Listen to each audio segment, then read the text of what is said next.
मणिपुर हिंसा का जहां तक सवाल है या मणिपुर बर्निंग का जो सवाल है या मणिपुर में जो जघन्य कार्य जो काम हुए हैं, जितनी निंदनीय, शर्मनाक, दर्दनाक काम हुआ है, जिसको पूरे देश ने देखा और पूरे देश में नहीं पूरे विश्व में ये ऐसा हमारी छवि इतनी खराब हुई है, जिसमें सरकार, स्टेट गवर्नमेंट से लेके सेंट्रल गवर्नमेंट, हमारे माननीय मित्र भारत के प्रधानमंत्री, जो कि 75 दिनों 80 दिनों तक कुछ नहीं बोलते इस कांड पे, ऐसे कांड पे, और 80 दिनों के बाद जब बोलते हैं तो सही मायने में कहा जा सकता है कि टू लिटिल और टू लेट, यानी बोलते हैं वो भी पार्लियामेंट के बाहर बोलते हैं, पार्लियामेंट के अंदर नहीं बोलते हैं। और अपनी जितनी गोदी मीडिया और मोदी मीडिया जो बन चुकी है चारों तरफ, उससे वो प्रचार करवा रहे हैं कि सही मायने में प्रचार मंत्री बने इन दिनों, उनके बाकी मंत्रीगण भी प्रचार मंत्री बने। अब ये सब लोग जो कर रहे हैं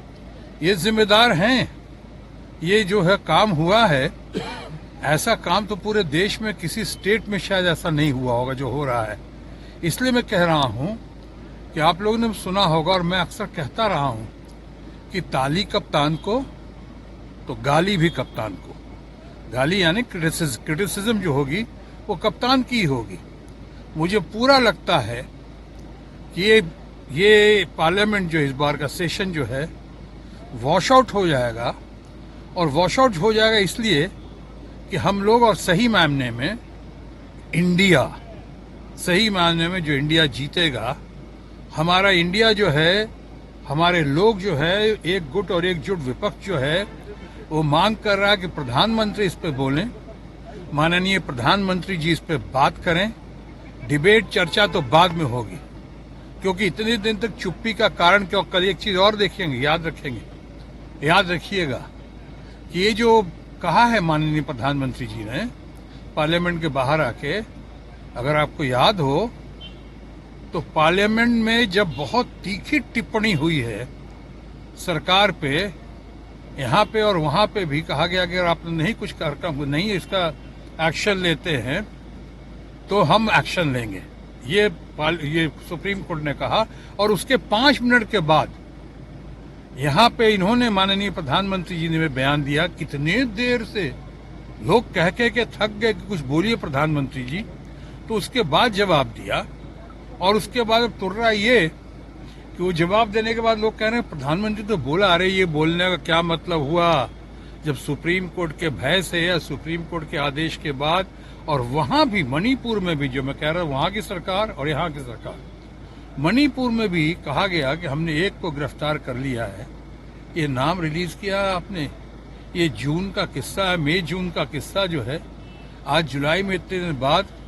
ये भीड़, ये उग्रवादी, ये हिंसा करने वाले लोग, ये हमारे माताओं को, बहनों को जिस तरह से परेड किया, मुझे तो पूरा कहा भी नहीं जा रहा है, शर्म आ रही है, अच्छा नहीं लग रहा है कि भीड़ के सामने, जिस देश में हम लोग देवी की पूजा करते हैं, औरत को देवी मानते हैं,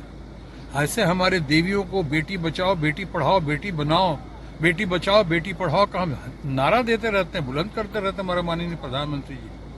उनके यहाँ ऐसा हुआ है, यानी 75-80 दिन लगे हैं रिएक्ट करने में, और रिएक्ट करने में भी जब लगा है तो उसके बाद जब वीडियो आया है तब रिएक्ट किया है। ये कैसा तमाशा है, ये कैसी अदा है उनकी, ये कैसा व्यवहार है उनका। मैं समझता हूं एक जो वहां हुआ वो तो वाकई बहुत जघन्य है, निंदनीय है, दर्दनाक है। लेकिन हमारे माननीय ऑनरेबल हमारे प्रधानमंत्री हैं या हमारे जितने बाकी मंत्रीगण हैं जो इस पर आज बोल रहे हैं, उछल कर बोल रहे हैं, और क्या बोल रहे हैं, अरे साहब विपक्ष भाग रहा है चर्चा से, आप अधूरा सत्य बोल रहे हैं, सच नहीं बोल रहे हैं। विपक्ष नहीं भाग रहा है, विपक्ष तो कह रहा है कि पहले प्रधानमंत्री बयान दे, और वो भी जिस धारा के तहत बोल रहे हैं उस धारा के तहत वो बात नहीं बन रही है। हालांकि इसका नोटिस दिया गया है, राज्यसभा खड़गे साहब ने भी दिया और लोगों ने भी दिया है, इस पे नहीं हो रहा। मुझे एक चीज तो और लगती है, मुझे लगता है ये सब जो है किसी षड्यंत्र या किसी साजिश या किसी प्लान के तहत किया जा रहा है, तो उनको भी सूट कर रहा है। चुनाव की घड़ी नजदीक है, वो चाहते हैं सेशन ना चले और सेशन से क्योंकि बहुत कुछ बात निकलेगी तो दूर तक जाएगी। बहुत देश विदेश के लोग देख रहे हैं, यूरोपियन यूनियन ने क्या कहा है आपने देखा सुना होगा। तो आज इतने लोग जो बातचीत कर रहे हैं और पार्लियामेंट में जो धज्जियां उड़ेंगी, एक एक चीज उनके बारे में बगिया उखेड़ी जाएंगी, एक एक चीज जब सामने आएगा, ये नारी के अपमान मान सम्मान का ही विषय नहीं है सिर्फ, ये हमारे भारत की अस्मिता का सवाल है, ये हमारे मणिपुर की अस्मिता का सवाल है, ये हमारे पूरे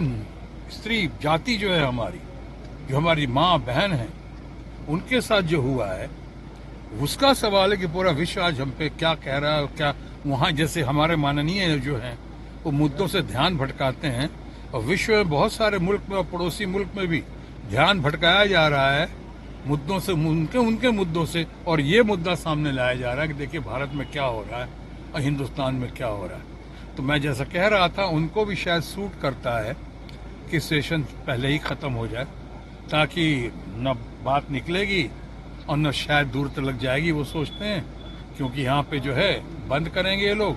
क्योंकि चुनाव की घड़ी नजदीक है। कुछ स्टेट्स में चुनाव है जहाँ की इनकी स्थिति जो है इनके अपेक्षा अनुसार सही नहीं दिख रही है उनको। उनके सर्वे बता रहे हैं, पब्लिक ओपिनियन ही बता रही है कि विपक्ष जो है इंडिया जीतेगा और उनके हालात या उनकी हालत ठीक नहीं है। इसलिए वो चाह रहे हैं कि किसी तरह विपक्ष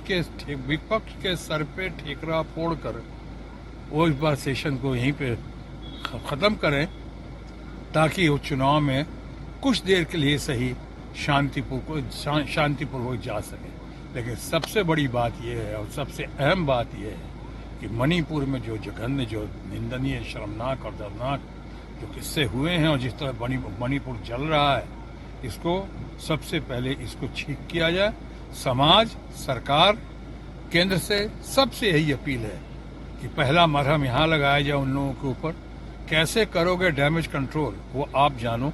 लेकिन करना है। जैसा मैंने शुरू में कहा कि भारत की अस्मिता का सवाल है, ये मणिपुर की अस्मिता का सवाल है।